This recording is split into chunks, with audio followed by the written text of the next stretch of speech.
Hey, salut à tous. On se retrouve aujourd'hui avec Tony, un des abonnés là que j'ai eu la chance de rencontrer et qui est venu avec ce magnifique 51 CF et un original.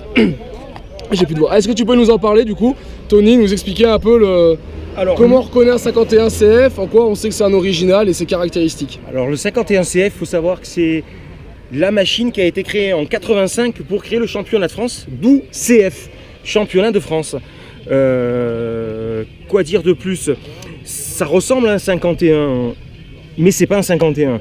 Plusieurs choses permettent de le différencier. Le bras oscillant, la fixation est plus basse. Ensuite, le réservoir plus large, la colonne de direction plus haute. Quelque chose qu'on m'a dit, j'ai pas pu vérifier, il semblerait que la chasse de la fourche soit différente, évidemment. Fourche, pailloli, hydraulique, voilà. Et un accessoire qui est d'époque, j'ai enlevé mes gants, qui traîne ici, le flexible qui permet de relier les deux précompressions d'air de la fourche. Voilà, frein à disque hydraulique. La particularité du CF est que la fixation ici, il y a deux goupilles. Alors on trouve des Grimeca qui proviennent d'autres pièces, mais il y a une goupille. Et celle-ci, elle a deux goupilles. C'est quand même emmerdant pour trouver les plaquettes. D'accord, c'est des plaquettes spécifiques en fait. C'est des plaquettes spécifiques CF de cette génération-là. Il y a eu ensuite d'autres montages qui sont arrivés, mais cette génération-là, elle a ces deux goupilles. D'accord. Voilà. Celle-ci a la particularité d'avoir été une compétition client 87, sortie de concession en 87 de chez Jubo, siglée MBK, avant que M. Bidalo ne quitte les usines MBK pour créer la marque JBT et Bidalo. Donc c'est un Bidalo, sauf qu'il est siglé MBK. C'est l'ancêtre du MBK 512 que l'on retrouve sur les Magnum Racing.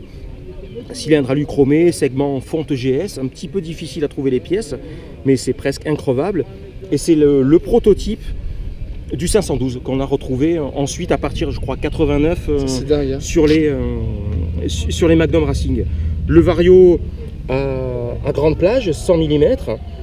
Et surtout, j'ai eu la chance de trouver sur un copain la courroie 782, plus longue, un cône différent qui permet d'exploiter la plage. Et ça, c'est introuvable. La courroie aujourd'hui, la 782, elle a quelques centimètres de plus, mais elle permet d'exploiter la plage. Sinon, le moteur monte trop haut et ça tape partout et ça ne marche pas. Donc, le CF a la particularité d'être une petite succession de pièces qui permet de créer. Donc, on arrive à créer des répliques, mais ne serait-ce que ça, aujourd'hui, le refaire, c'est quand même du travail, quoi. À l'époque, ils se sont fait chier, quoi. Faire un réservoir différent. Même les carters sont différents. Ici, il y a la gorge, là, mais elle est également de l'autre côté. Ah oui, exactement, on l'a que d'un côté. Du côté, on a le robinet d'essence. Réservoir patte courte. Et selon un notice de montage, on donnait des cales de 1,2 cm à mettre derrière le carter pour les décaler. Alors là, j'ai mis une vis qui ne correspond pas forcément, parce que le filetage est particulier. Donc j'ai mis quelque chose pour que ça tienne aujourd'hui et pour pouvoir en profiter.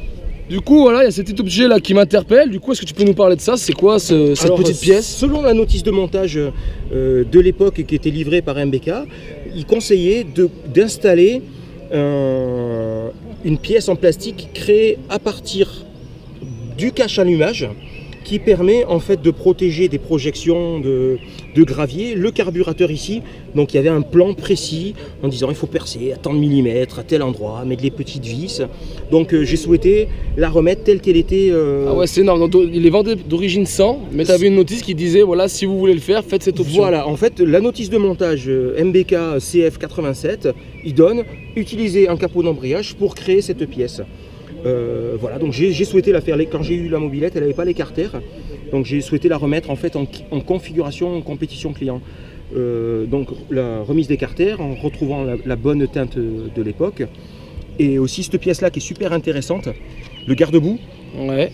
En fait, voilà, en compétition, pour diverses raisons de gain de poids, tout le monde a coupé les garde-boue. Et aujourd'hui, trouver le garde-boue complet de cette façon-là, c'est quand même très rare. D'autant plus que celle-ci n'ayant jamais été restaurée, on retrouve en cote, elle n'est pas peinte, c'est du gel cote bleu. D'accord, ok. C'est taillé dans la masse. D'accord, c'est taillé dans la masse. La fibre, voilà, qui a un petit peu de vie d'époque, mais c'est pas peint. C'est chouette. C'est pas peint. Et super classe. Voilà, on retrouve les M38 d'époque, qui étaient les M38S pour renforcer, qui était capable de dépasser les 120 ou 140 km/h. Les pneus eux-mêmes sont d'origine. Alors du coup, on est sur les pneus. Est-ce que tu peux nous parler des jantes? Parce que les jantes de cette 51 CF ont une spécification assez étonnante, on va dire. Voilà, il faut savoir que c'était des machines qui étaient prévues pour courir. Donc, qui dit courir, une machine belle, repeindre les jantes, remettre ses couleurs du team, etc. Et celle-ci est sortie donc, le 1er janvier 86 avec le liseré bleu encore de l'époque qui n'ont jamais été repeintes. Aujourd'hui, c'est très rare d'avoir un CF avec ces liserés parce que en fait, toutes les jantes ont été repeintes. D'accord. Ouais, elles ont couru, elles ont vécu, donc c'était des machines de course. Hein. Ouais, puis les mecs ont dû changer les pneus, comme c'est là, c'est d'origine, du coup elle n'est pas écaillée, elle n'est pas abîmée. Exactement, voilà, on voit bien qu'il n'y a jamais eu un coup de tournevis pour démonter la roue. Même, je pense que les chambres à air sont d'origine. Et voilà, la particularité de ce modèle-là, qui avait les paillolis jaunes installés, celle-ci avait eu une option des fournales, marque française d'amortisseur à gaz, très léger, dimension particulière, rotule particulière, donc c'est vraiment une pièce très très rare. Ah, c'est dingue, hein, c'est dingue.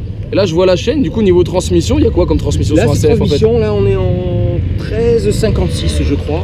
Ouais, je crois que c'est 1356. C'est une transmission d'un 51 normal. D'accord. À savoir que c'est quand même ça qui a permis de créer le Magnum Racing. C'est la base. Voilà, c'est la base. C'est ce prototype-là qui a permis de créer les transmissions, le bloc moteur, la bulle de phare qui était un peu trop proéminente peut-être pour un usage routier.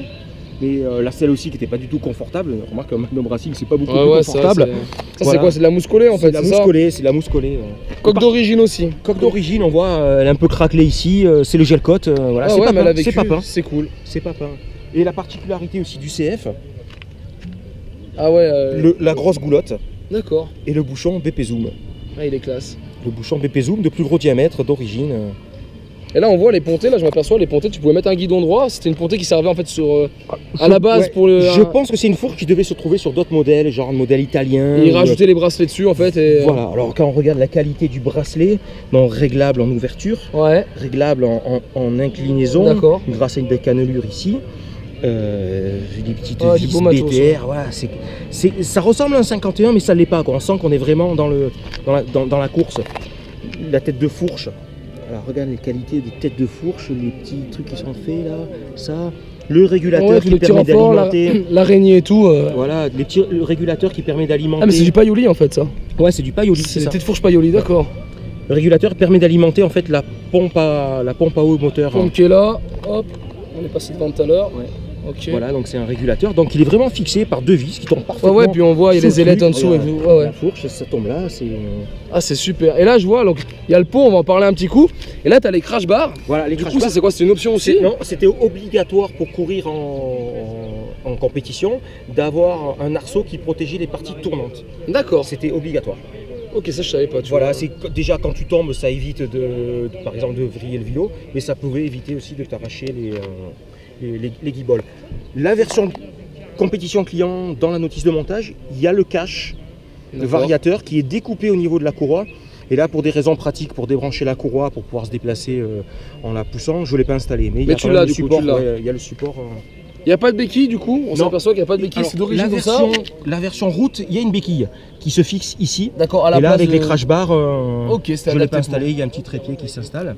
Ouais, qui est bien pratique, il se prend sur les cale-pieds là du coup. Voilà, et le détail aussi qui est super intéressant, c'est que la petite pédale Notario, voilà, avec un ressort très souple, qui est très souple, qui permet de gérer une montée moteur en fait. En fait, je pense que le ressort étant souple, tu vois, rien. Ah ouais, on voit bien. Il est très très souple, il sert juste à tendre la courroie. Et après, en fait, tu gères ta puissance moteur à la pédale. C'est toi qui faisais au bruit, tu gères exactement tout au bruit. Et elle est absolument, vraiment très bien faite, puisqu'il suffit de glisser le pied dessous. Et tu peux te servir en fait du patinage de la courroie pour faire un petit embrayage, lancer un peu le moteur et puis après reprendre un peu. Et toi, d'accord, c'est cool. Hein. Voilà, c'est vraiment un modèle très très bien. Et l'échappement du coup là, est-ce que c'est étonnant quand même de voir l'échappement comme ça? L'échappement, ouais, c'est difficilement compréhensible. Alors il semblerait que ça vienne des mobilets, je crois qu'il y a la Le Mans qui est comme ça, les 99T. Alors tous les pilotes qui ont couru avec lesquels j'ai eu la chance de discuter, ils disent on a encore des marques au mollet et sous la fesse. Ça crame, c'est très chaud. Et bon, avec la jambe qui passe là, c'est sûr que... Voilà, alors c'est un peu pas très compréhensible, mais en même temps ça fait son charme. En 88, ils ont ensuite sorti le long pot Bidalo qui passait dessous. En position basse. Voilà. Mais voilà, c'est vrai que ce pot, il est légendaire parce que visuellement, on est dans le... Ah ouais, non mais elle est superbe. Hein. On est dans c'est rare d'en voir comme ça d'origine, elle est vraiment superbe. Alors du coup, la question que tout le monde se pose, est-ce qu'on peut, Tony, démarrer un peu cette 51? On va entendre un peu le bruit de ce pot de ouf. Le vol de Savoie, monter le Galibier, c'est un peu comme notre Pikes Peak, ça, tu vois. Ouais, non mais c'est cool. C'est faire 100 CF, c'était absolument génial parce que c'est magnifique comme elle. Et puis le plus beau, c'est de la faire rouler, quoi. Ah ouais, moi j'ai hâte de la voir. Hein. Alors, tu veux que je te donne un coup? Allez. Je mets un petit coup de gaz. Un petit coup de gaz. Voilà. Je te laisse faire, c'est bon. Et voilà les amis, ça démarre. Écoutez le bruit.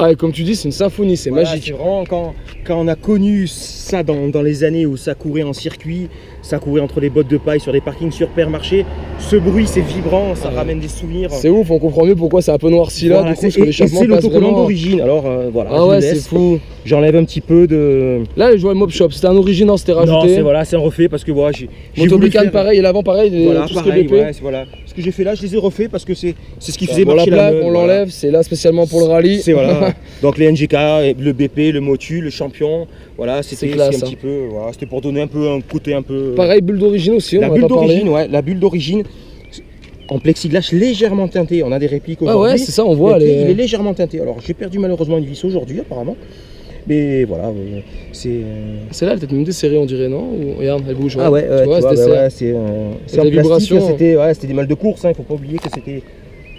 Ah ouais, mais vraiment tip top. C'est des machines là, les amis, je pense, vous n'en voyez pas souvent, surtout des originales comme ça, dans un état qui est vraiment proche du nickel, quoi. Voilà, et c'est surtout faire plaisir de la faire rouler, parce que c'est très compliqué aujourd'hui à faire rouler. Ne serait-ce pour l'essence, on a des rapports volumétriques qui étaient faits pour des octanes bien plus élevés, pour une lubrification sans plomb. Donc là, on triche un peu avec l'octane, avec une huile en Motul 800 Factory Line. Et voilà, ça fonctionne, mais c'est vrai que c'est pas évident. Alors, et du coup, la petite question toute simple, en autonomie, est-ce que tu as une idée? Aucune. T'as jamais testé? Non. Et en vitesse de pointe, ça prend combien? Je pense qu'on est au 120, dans ce rapport de transmission là. On sera sur 120 km/h. 120 km/h. Ouais, ce qui est énorme. 120 km/h, ça va vite, hein. Quand le moteur est bien lancé, ça déboule. Ah, c'est ouf, demain j'ai hâte de la voir rouler. C'est truc de dingue, quoi. Belle machine. À savoir qu'elle a l'éclairage aussi également. Hein. Yes. Voilà, ça fonctionne à l'éclairage. Ouais. Alors, petite note, normalement le commodo d'origine était cassé, je l'ai remplacé. Et il n'y a pas la projection normalement. D'accord. Voilà, donc ça c'est. Là tu l'as pas non plus en fait. Non, il y a l'éclairage si tu veux, mais t'as pas en fait la projection. T'as un éclairage, mais t'as pas la version longue portée. Petit détail que qui n'est pas d'époque. Il faut quand même savoir, qu'il faut reconnaître. Le truc il a décassé, donc. Ah ouais, mais je comprends, c'est normal. Allez, merci à Tony pour les explications. Et en attendant, on se retrouve sur ma chaîne 100% Mobilette Youngtimer pour d'autres vidéos, tutos et présentations. Et en attendant, ciao ciao.